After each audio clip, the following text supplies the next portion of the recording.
আজকে যে ঢাকা দক্ষিণ সিটি কর্পোরেশন আনুষ্ঠানিকভাবে এই কর্মসূচিটি উদ্বোধন করার পর আজকে প্রথমে এসেছে ঢাকা নয়ের এই 1 নম্বর ওয়ার্ডে এইখানে আজকে যারা আমেরিকা দেওয়ার জন্য আমাদের এখানে মা কিংবা তাদের সন্তানদেরকে নিয়ে এসেছেন। এবং আমার মনে হয় যে এইখানে যে স্বাস্থ্য মাতৃ সদন নগর স্বাস্থ্য মাতৃ সদনটি রয়েছে তারা খুব সুন্দরভাবে এই এলাকার মানুষকে তারা সেবা দিয়ে চলছে।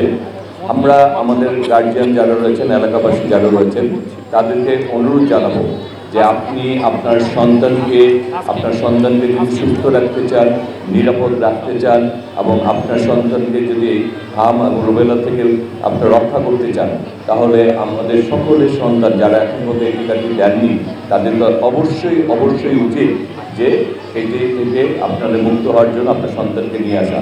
কারণ এটি কিন্তু একজনের থেকে অনেকের কাছে ছোঁয়াছুঁয়ি একটি রোগের মতো অনেকে প্রায় 18 জনের মধ্যে ছড়াতে পারে।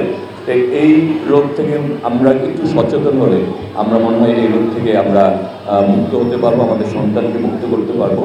এবং আমাদের মাননীয় প্রধানমন্ত্রী জনাব তারেক রহমান এই ব্যাপারে আজকে অত্যন্ত সজাগ রয়েছেন।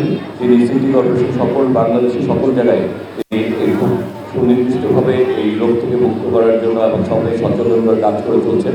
সুতরাং আমার মনে করি একজন অভিভাবক হিসাবে আমাদের দায়িত্ব আমার সন্তানকে এই রোগ থেকে মুক্ত করা এবং আমাদের সবাইকে এই ব্যাপারে আরো সচেতন হবেন।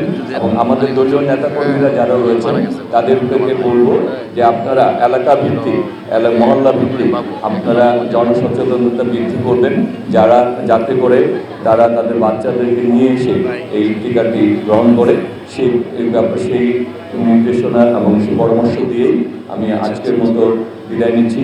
এবং এই কর্মকাণ্ডের সাথে সিটি কর্পোরেশন যে সকল কর্মকর্তাবৃন্দ আপনারা সম্পৃক্ত রয়েছেন তাদের প্রতি কৃতজ্ঞতা জানাচ্ছি।